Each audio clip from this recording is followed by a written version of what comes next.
Good? Okay. Let's get started now. It's about 12:30. And feel free to keep the door open, too, if you want. I'm okay with it, unless you want the door closed. Oh, okay, cool. Hey, I'm Robert. I'm indie game developer slash gay person slash academic. If you're around New York, I'm faculty at the NYU Game Center, where we do a lot of great work. Yeah, woo, NYU. We run a lot of games events too, so please check out our website. We do want to do a lot of outreach to the public and help strengthen the New York City game community, so please check us out. I think even next month, am I allowed to advertise a different event at GaymerX? So next month, we're actually doing a talk with Jane Ng. She was the main production artist on Firewatch. And she'll be coming to NYU to talk about her work and practice and stuff. So that'll be really exciting.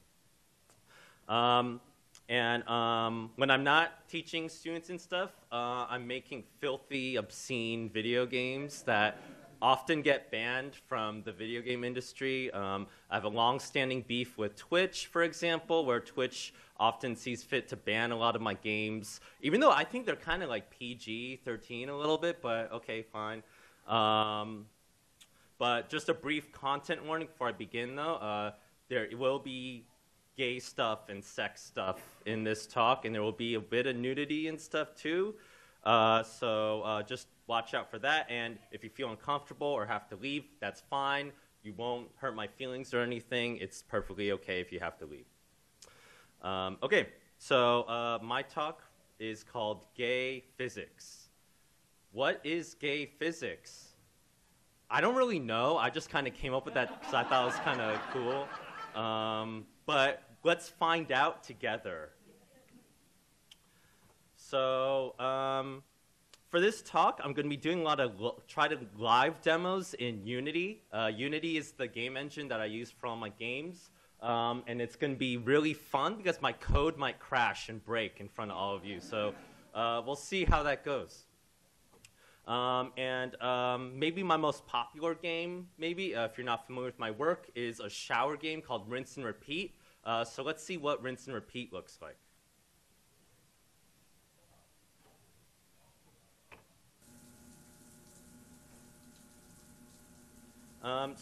Rinse and Repeat is like a first-person game.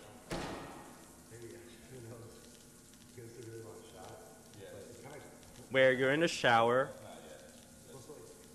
And it's a shower at a public gym. So there's like classes for the gym. Times in real life, there might be people coming in.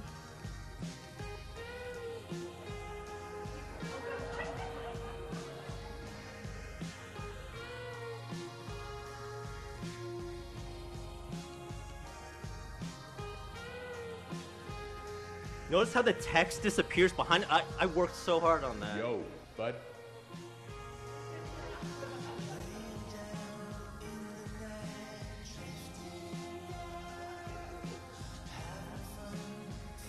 That's the stuff. And look at his glistening skin. I spent months on that too. This is the most advanced male shower simulator in the history of video games. Hey, thank you, man. Thank you. Can't reach my back. So the way the gameplay goes is he'll ask you to help him scrub him, and if you go too hard... Dude. Oh wait, no, he liked it hard, I guess. Oh, yeah. Okay, let's go really slow and soft.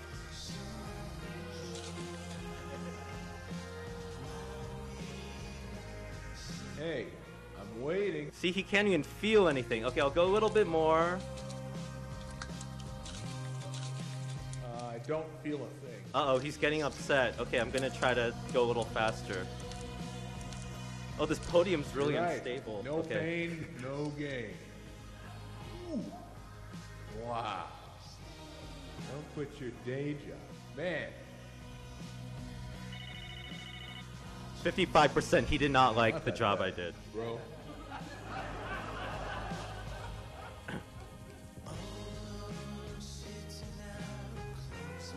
Yo, guy, I need some love on my abs.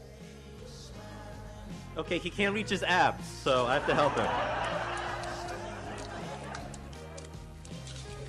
Come on, go deeper. Oh, crap. Okay, sorry.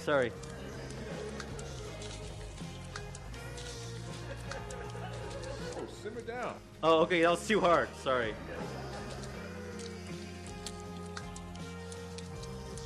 Hey, go big or go home. His hand is right there. He can totally reach his abs. Get the fuck out of here. Oh, no, he did not like that. Oh, 17%. What Oh.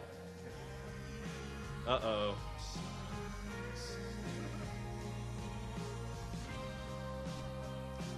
Hey, bro, can you get my ass?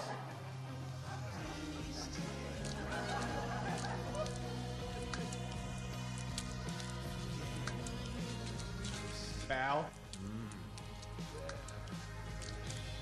Ooh.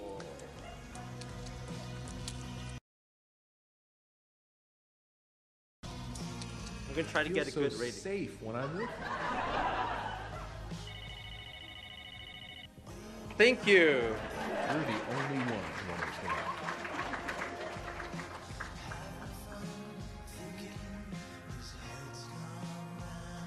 Yo, pal, can I get a hand with my pecs?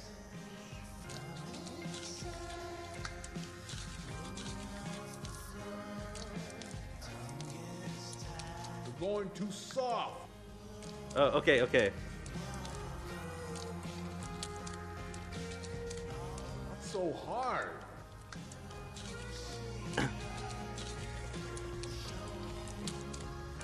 So what's your damage?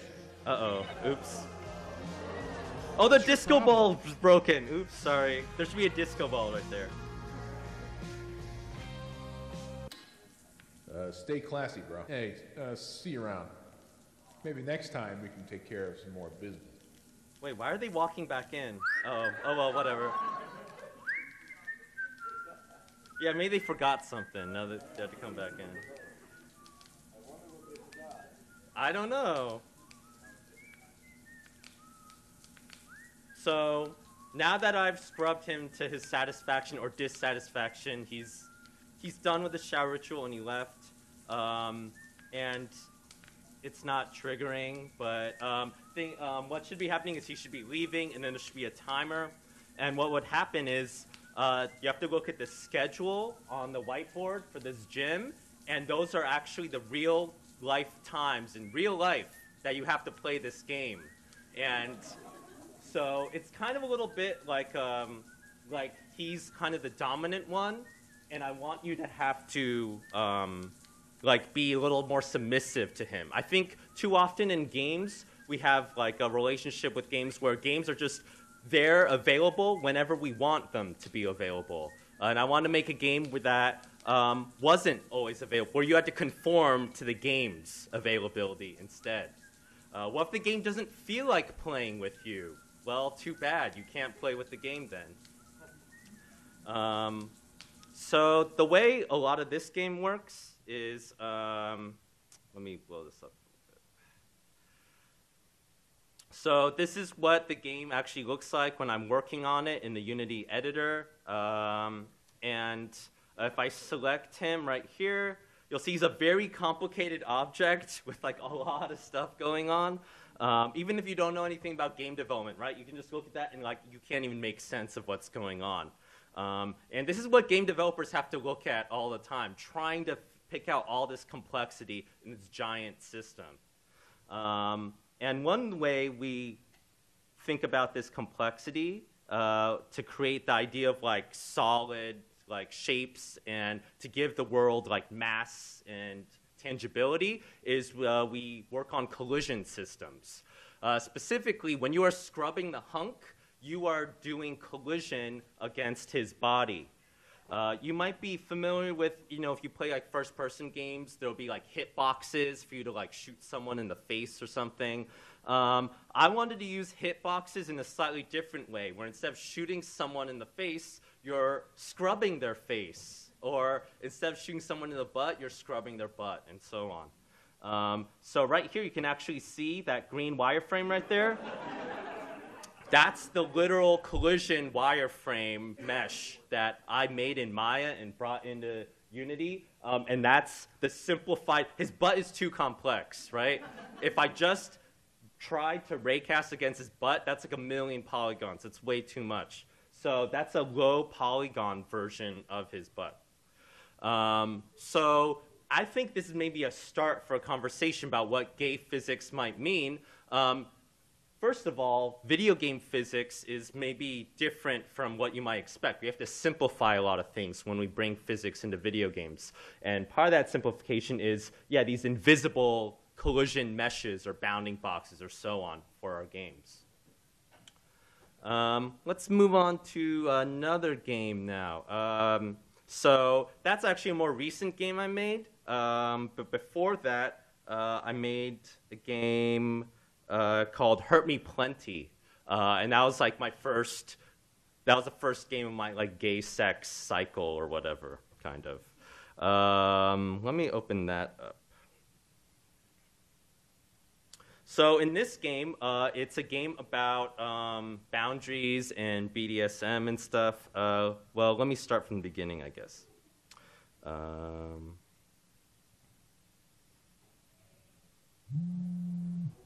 So this is how Hurt Me Plenty begins. You have a phone. Oh, someone's calling you. Okay, let's answer the call. And then the first phase of this is you have to negotiate what kind of kinky, fun thing you want to play out. And I think a lot of video game sex kind of skips over this phase, you know? I think it's important to depict consent and negotiation processes anytime you make a game about sex or intimacy. So in this game, it's very literal. You're literally shaking his hand to continue the negotiation. And if you don't like the negotiation, you can kind of stop shaking the hand and then renegotiate and then hope he changes his mind maybe. Oh, and he wants to wear a jockstrap? I guess I'm okay with that. And now that we've negotiated the scene, we can now actually play out the action.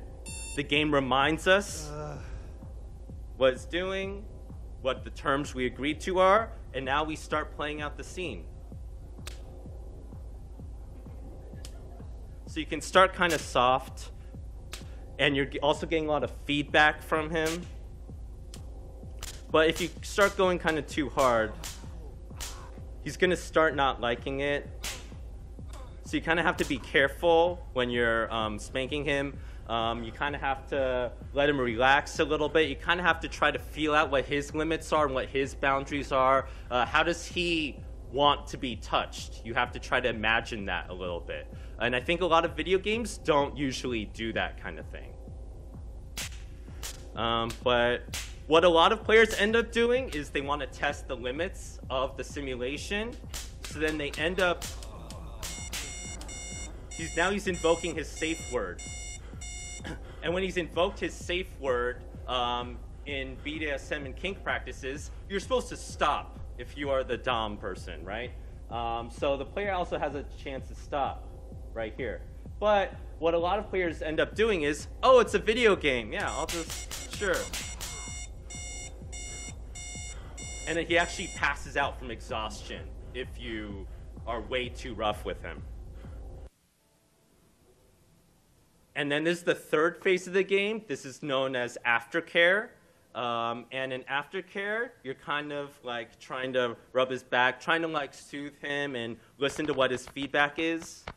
The skull icon does not seem good. That doesn't seem good. Okay. Oh, and he said his safe word 11 times, and I did not stop. I did not respect his boundaries. That is not good. And the game crashed. What? Oh, it's trying to talk to Steam, that's why. Let's see if it'll continue. So now here's what happens. Say I want to play again.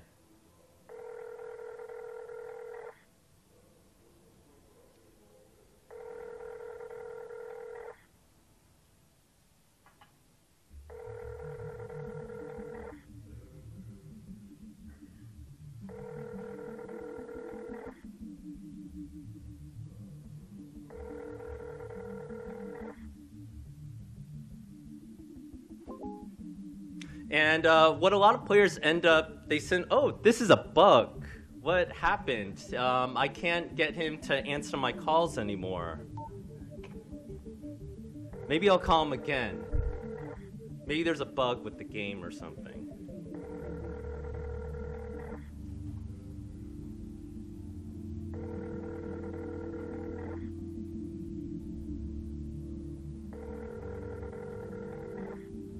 So now hopefully you get the sense that the game is like ignoring you, kind of. And this kind of falls in the same kind of pattern I do with rinse and repeat, right?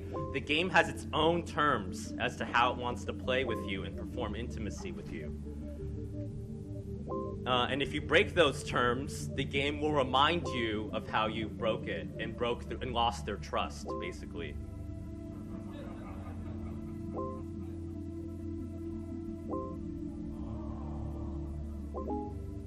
And now you have to wait 17 days before the game will forgive you in real life. Oh, thanks.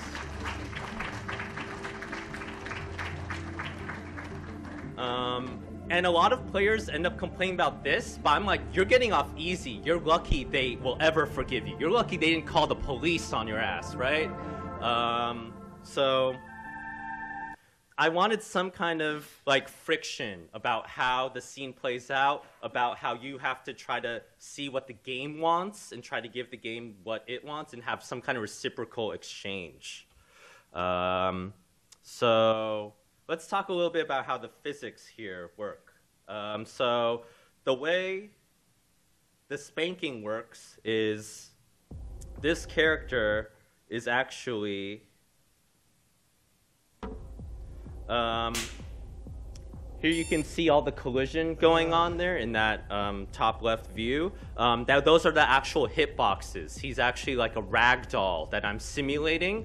And I've actually had to do weird stuff in order to get this to work. If you played video games, you know that rag dolls often have weird kind of effects and results. So I had to do really weird kind of strange stuff where I drilled his hands into the floor, kind of, technically, and I kind of drilled his knees into the floor a little bit, which is kind of weird.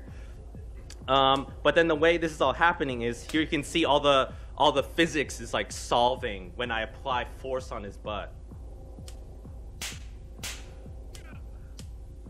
So it's all kind of like simulated like that. And so again, this idea of gay physics, this idea of trying to think about the body, what does it mean to touch a body in games? And it's really hard to do that in a video game, right? My games can't really compete with like sex in the real world, maybe, where you can actually feel touches, right? I mean, if sex is real, I'm assuming, right? In the real world, it feels very different to like touch in a virtual game versus in real life. So I'm trying to kind of abstract that. There's a game critic who wrote about my game. He said, he was talking about how my game's relationship to the uncanny valley. Are we familiar with the idea of the uncanny valley?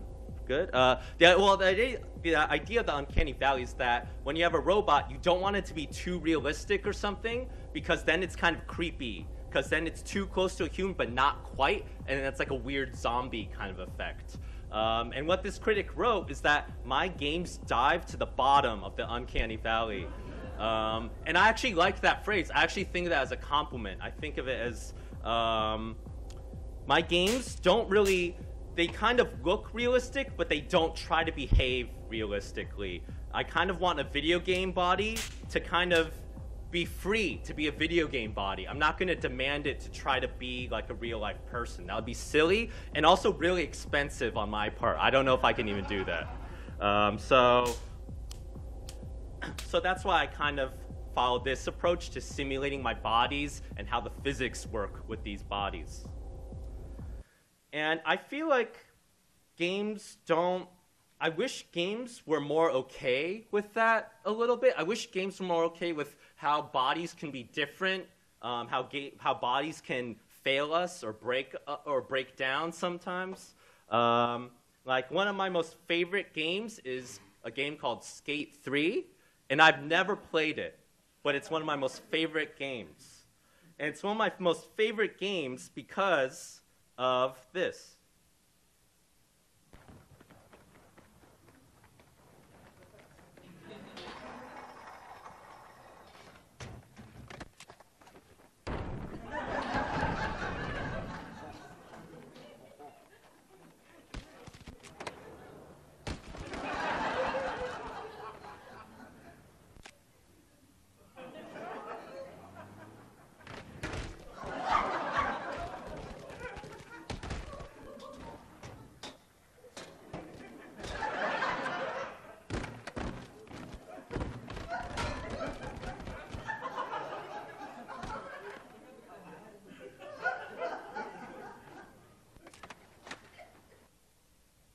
Ugh.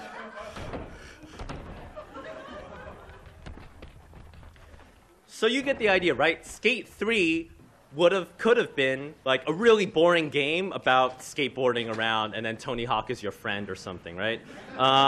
But instead,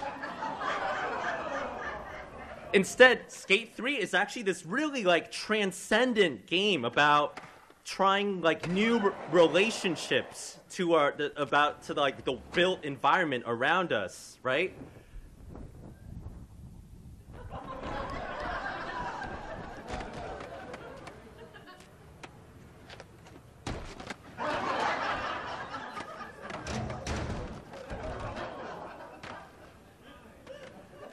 Right?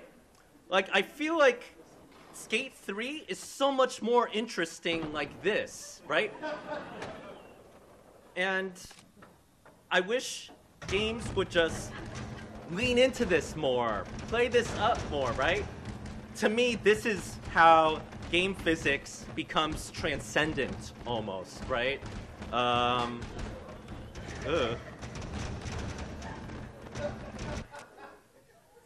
What's happening here? Oh, God.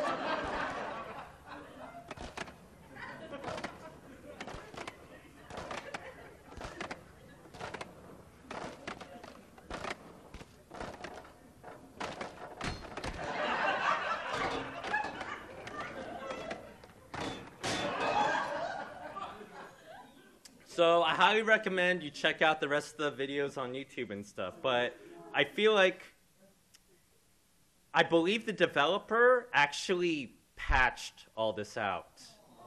I think if you get a copy of Skate 3 and play it, don't patch it ever, right? Because why would you want to lose this? Why would you want to make the game into a game about skateboarding with some dads around the city, right? Like, I love skateboarding with dads, but there are also a lot of other games about that too, right? There was only one Skate 3 a little bit. I kind of felt like that. So when I make my games, I kind of want to like channel a little bit of that Skate 3 feeling a little bit, right? Don't try to make this video game so realistic or plausible or whatever. Embrace the weirdness of a video game body. And I think that kind of relates to a lot of our own relationships with our own bodies, right? As gay or queer or trans people, right? Where our bodies sometimes feel strange, and it feels strange to exist and move throughout the world, right? To me, Skate 3 is more honest than any other game almost, right? So that kind of brings me to how we do different kinds of physics in games too. These kinds of physics, these you hook into physics middleware engines like PhysX or Havoc, and those we often plug into game engines and stuff. But there's also a different kind of physics you can do, and usually you do this because you hope it'll be more stable, right? You saw the ragdoll stuff glitching out and making all these weird movements and stuff. So a different way to do physics is maybe something like this. This is another game I made. This is a dick pic photo studio game called Cobra Club. And in Cobra Club, you have a body. Oh, what's wrong with that? Okay, sorry. You have a body, and you are in a bathroom. Oh, the lighting's all wrong. Oops. And you are taking dick pics or selfies, right? It's kind of up to you a little bit. So let's say, oh yeah, I kind of like that one. Let's take a picture. Or you can like zoom in.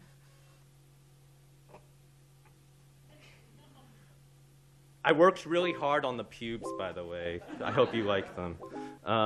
You can adjust the camera. You can roll the camera, you know, get some more action poses in there. You can try different filters. Oh no, the filters crashed the game. Okay, let's not use the filters.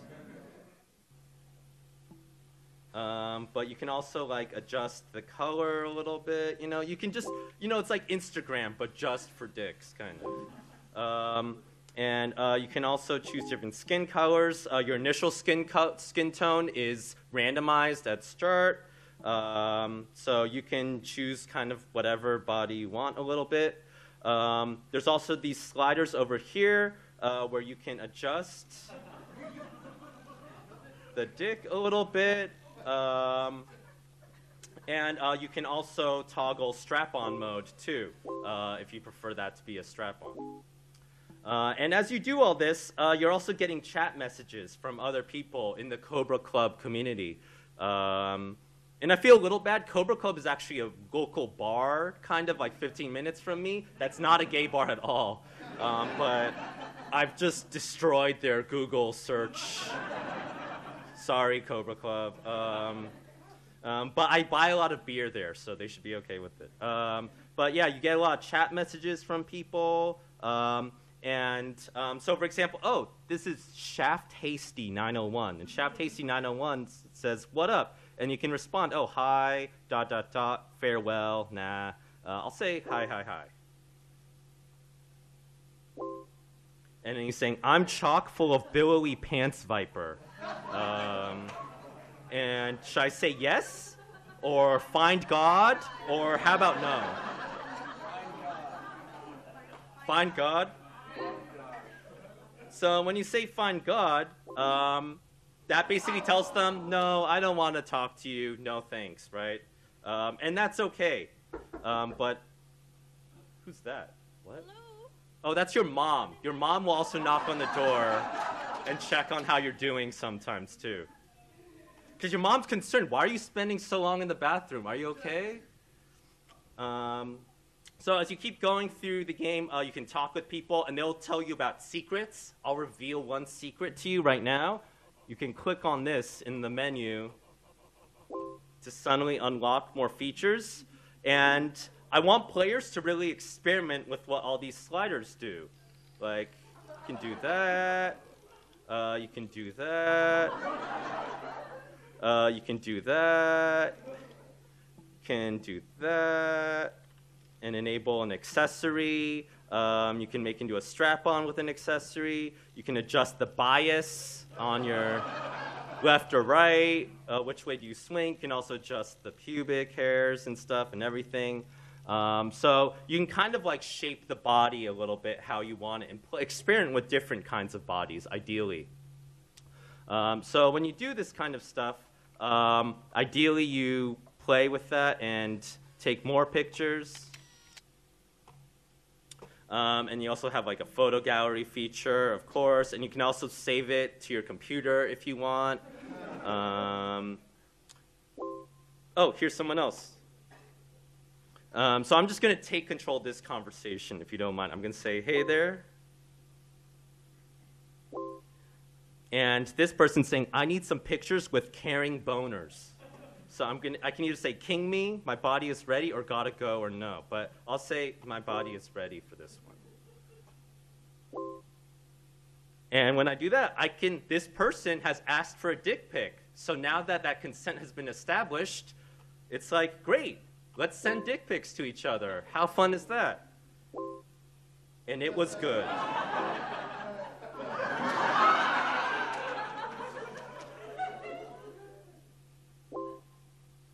And they complimented our dick pic. Oh, and they want more. Oh my God, what a great compliment. Here, have this one too.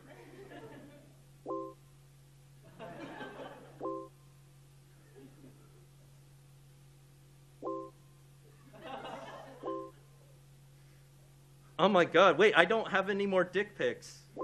I might have to take more. Okay. Okay, now we have to take more. Oh my God, so thirsty. Okay, let's just... Maybe let's try like this one. Are you still in there, honey? Uh-oh, my mom's in there, sorry. Okay, send this one. Okay, resonant, good. Dominate me, okay.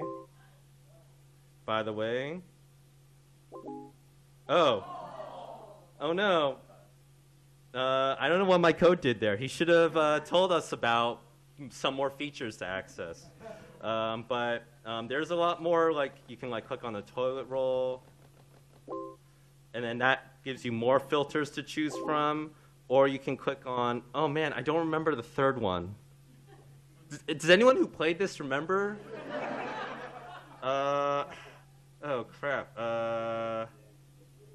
Can I click on anything else? I don't remember. Oh no. Oh, the towel? No, I don't think it was the towel. Oh well. Well, that'll be a mystery to you to solve at home if you like. But the way this body works is it's not like a realistic body, right? You can adjust everything about this body however you want. So again, I'm trying to play in this idea that a virtual body lets us do things that a real-life body doesn't. So why don't we just accept that and go with it? So with this, there's actually no physics or ragdolls involved here. I'm actually just doing math and like doing all the math to like apply sine waves to it to try to get it to jiggle a little bit. So there's all these different kinds of physics you can do, right? And this is physics that isn't even really physics. It's technically not using Unity's physics system at all, but it's still a different kind of physics.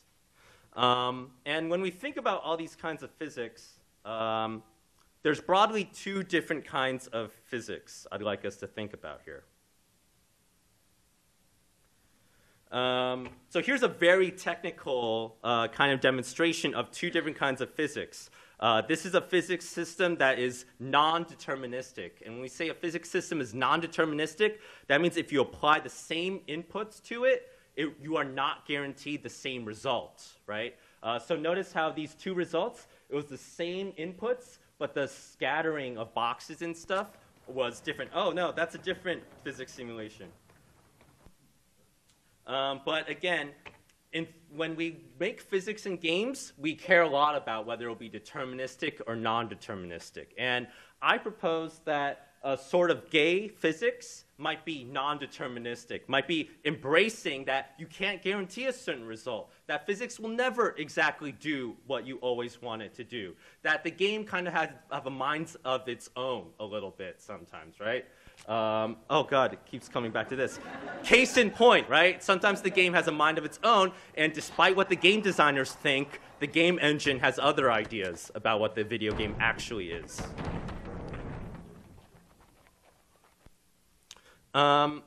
So I think when we think about representation in games too, I want us to think about when we're making our bodies and doing these physics and trying to identify with these bodies, what does that mean to do? When you play a game, how do we identify and start saying, that's me, or no, that's not me, I'm objectifying this body, I'm admiring this dick, so it's someone else other than me, right?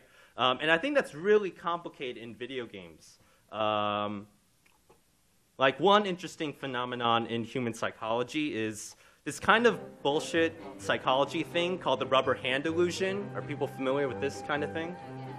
Where it seems kind of real, but I'm also kind of unconvinced by it a little bit, but you'll see why. Demonstration here called the rubber hand illusion. It's going to be a little scary. This illusion may look like fairground fun, but it reveals one of the most important new ideas in brain science. Thank you. Right there. Good. And can you put this hand down right over here and just curl it up like the rubber hand's curled up a little bit? All right. Now, what I'm going to do is try to position the rubber hand so it looks like it's your own. Okay, could you imagine that being your own hand, kind of? Yeah. What we're going to do is we're going to stroke your fingers simultaneously, the rubber finger and your real finger, and hopefully this will convince you that the rubber hand is your own, that your brain will actually adopt this hand. In the illusion, simply watching the rubber hand being stroked at the same time as the real hand is enough to trick the brain into adopting it as its own. We like weird. And slowly but surely, you should feel that the hand you're looking at is actually part of your body. Feels like you're touching my hand with that one. Right, so it feels like this is your hand that I'm touching, right? Yes.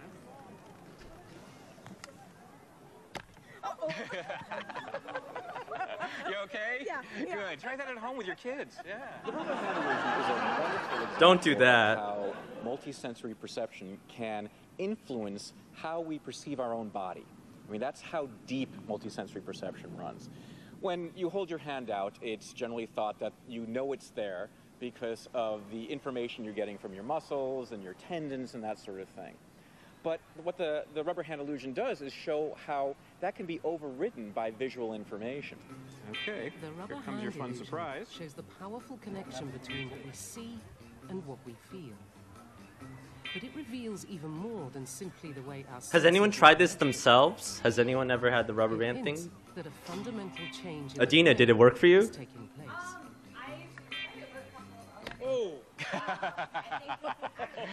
Isn't that strange? Yeah, that's freaky.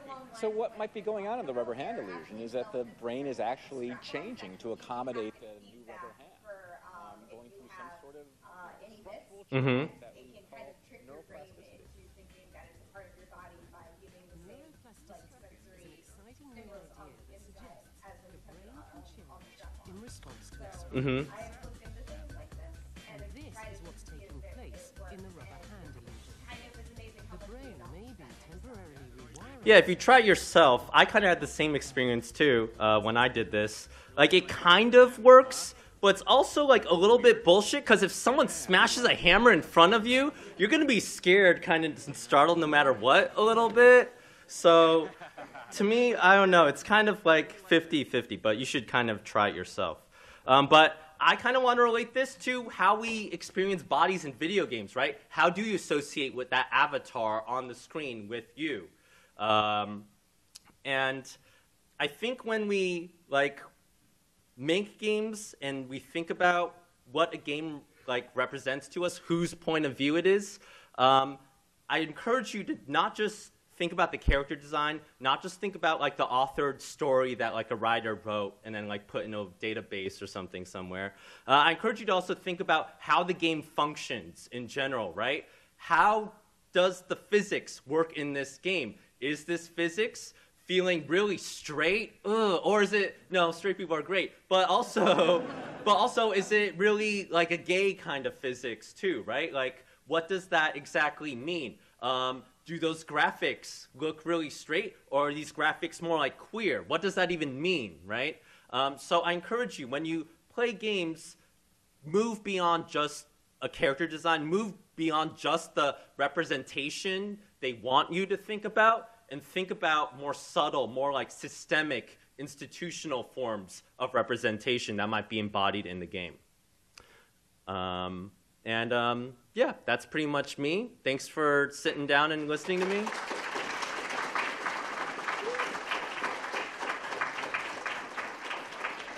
And I think we have a little bit of time for Q&A. Do we do that? Okay, sure. Yeah. So I'm curious about your feelings on video games encouraging violence, particularly... I'll just leave this here, right? Well, sorry? I'm curious about your feelings on video games being equated to causing violence, particularly because I recently saw a photo set of men seducing a female sex doll. Uh-huh. And there's this worry, I think, that with sexual robots, that people are going to start treating humans like that. I mean, not that they don't already. Mm-hmm. But, and I'm just kind of curious what you think, if human ability to beat up video game characters has actually made them more violent, or if sex robots are going to make them more sexually aggressive and kind of shitty. I think I haven't read any study that's definitively, if you play violent video games, you will go out and hurt someone, right? And I think we all understand that as gamers, a lot of us probably play games that involve violence, and hopefully we aren't violent in real life, right? So I think, but I don't, at the same time, I don't think personally that the relationships between video game and violence is totally nothing, right? The idea that we spend hours a day often, right, playing and consuming and and interacting with this thing, and it doesn't affect our psychology at all, I don't believe that either. I think there is something going on, but no one wants to find out. The video game industry certainly doesn't want to find out, right? So I think we just might never really know, but I would say just from like a cultural or political standpoint, right?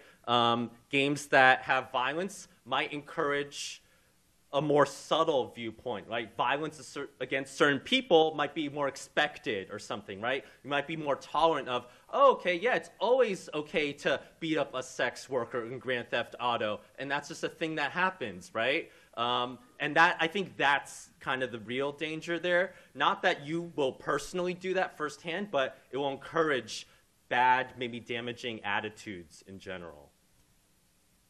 Anyone else have questions? Oh, yeah. I'm curious about the middle part jiggle physics in the Hurt Me Funny game. Uh-huh. So I noticed the midpoint of the body has like a separate jiggle engine, it looks like. And I'm curious as to how that works or why you chose it to happen that way, because it's like its spine is jiggling. Mm-hmm. I realize, like, from the perspective that you are, like, your camera's at, it makes a lot of sense. But watching it from the side, you can see, like, Let me select him. Okay. Yeah, so to repeat Dina's question, she's curious about how the physics work, especially with the midsection of this character. About how when I hit them, it seems like there's a different like secondary jiggle, and it's not clear where that force is coming from. or what part it's jiggling. I can see it moving, and it is definitely uncanny valley that's Oh, right. kind of sending up there. Yeah. Why do it that way? What kind of effect are you expecting it to have? Why does it look correct? So, A lot of questions. yeah, like, honestly, I'm just not that good at rigging human figures. But if you want a more poetic, more interesting answer, I would say I think I kind of did it like this, partly from the camera perspective, right? This is also a trap a lot of game developers fall into, I think, where they don't think about how the art in the game will be experienced in the game. So, like, I've kind of modeled and rigged this character specifically according to how they will be seen in the game. So from our camera perspective, it looks like okay. I don't think it looks that terrible or scary, hopefully. But from the side view, you can notice, oh, his like rib cage. He does not have a rib cage or something, right? There's some strange thing going on there. And that's just, video games do this all the time. Every video game is constantly lying to you about what's happening. Because we have to simplify it, because that's just how to make it performant and manageable by humans to work on. But also, I'm not the best artist either. But Do you think you're a model? funny story with that. So this model, this game was originally commissioned for, there's a really great game conference called Different Games that used to run in New York, but I think it runs kind of in other places too. Look them up. They're really great and super inclusive. And they actually got a NEA grant, National Endowment for the Arts in the U.S., government grant to give to queer and game makers to make stuff for the conference.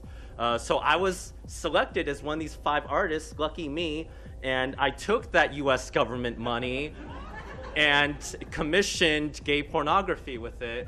So I actually paid this guy in England to model out this like beefy kind of hunk guy for me.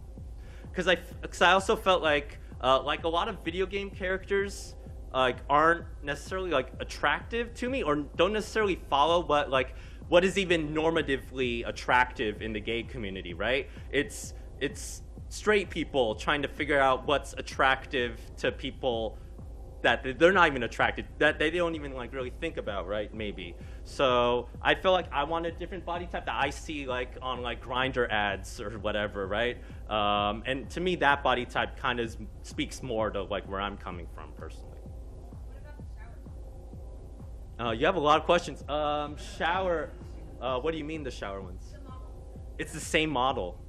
Yeah. Oh my God, you didn't notice? Thank you, thank you. It's the same model. I just like painted away his underwear, basically. Yeah. Oh, question?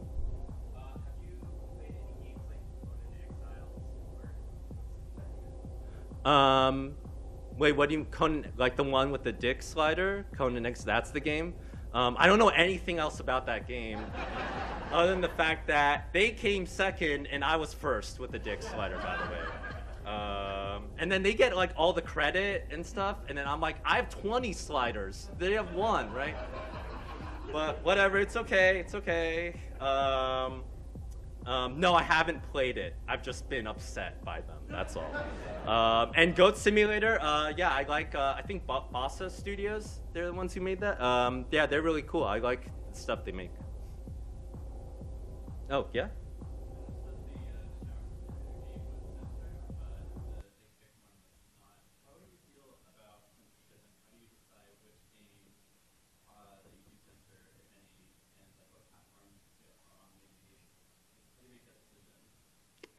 Yeah, so the question was, how do I feel about like censorship and stuff with my games being banned from like Twitch, for example. I'm one of the most banned game developers from Twitch, by the way. I mean, so how do I feel about it? Like, I feel like in the very short term, it's like, yeah, you should ban me. I'm dangerous. I'm gonna destroy you. But it's also like, wait, no, I can't destroy them. They're like a giant billion-dollar company, and they will not listen to me. If I even email them, oh, like, why did you ban my game? They don't respond. They'll say, refer to our policy, bye. And I'll say, okay, well, what if I have this game, I'm making this game right now, is this acceptable? They'll be like, refer to our policy, bye. And then they don't even tell me when they ban my games either. They don't even give me like a pity text message or anything, right? It's just one day I'll just realize, like someone will tweet me, oh, by the way, did you know you're banned again from Twitch? And I'm like, oh, great. So in the long run, it kind of does, like, it's really bad, I think. And I think it sets a chilling effect on what I do. Like, even now, my most recent game was The Tea Room. That's a game where you're cruising in bathrooms in the 1960s. It's a historical bathroom simulator.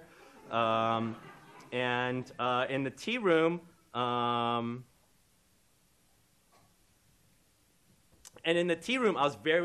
was thinking about this kind of censorship and like, how do I avoid it or comment on it or something? So in The Tea Room, here you are in the stall, and all the penises are guns in the tea room. Because I was thinking, like, okay, well, they're going to ban me for penises, so what will the game industry never ban?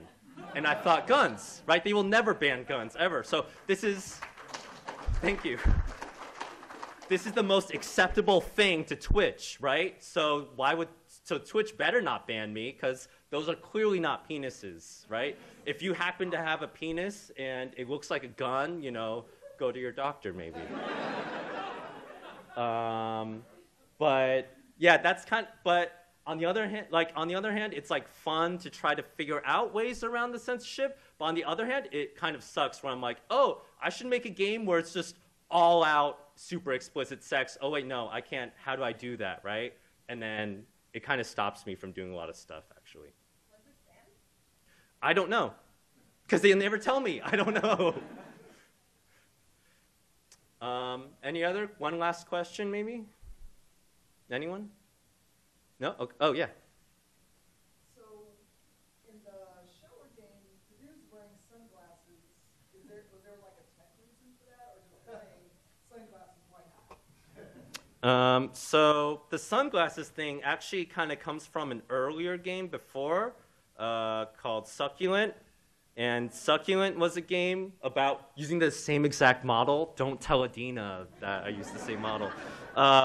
In this one, the sunglasses are there because, well, Succulent looks like that, and you like suck on a popsicle and stuff.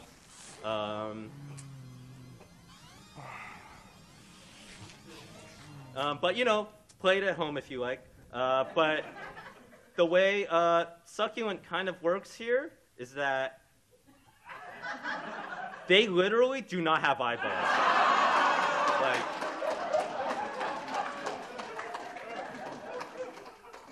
And this is kind of what the game reveals to you at the end, and it's kind of the same case with the shower game.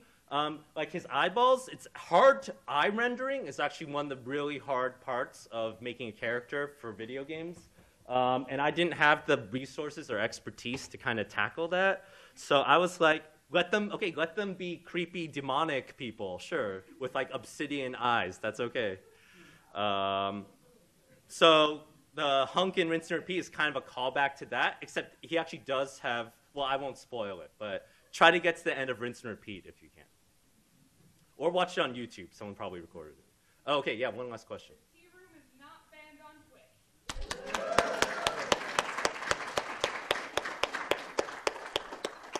That wasn't a question, but thank you.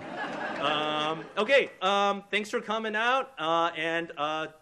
I don't know what the next session is, but make sure you check your, it's Tanya. Make sure you check out Tanya in the what is it? How to panel. It's How to Panel. I could use that help. Yes, it's How to Panel in 15 minutes. In a half hour right here. So stay here if you want, or check out the rest of the stuff we have. Thanks for coming out, and have a good GaymerX.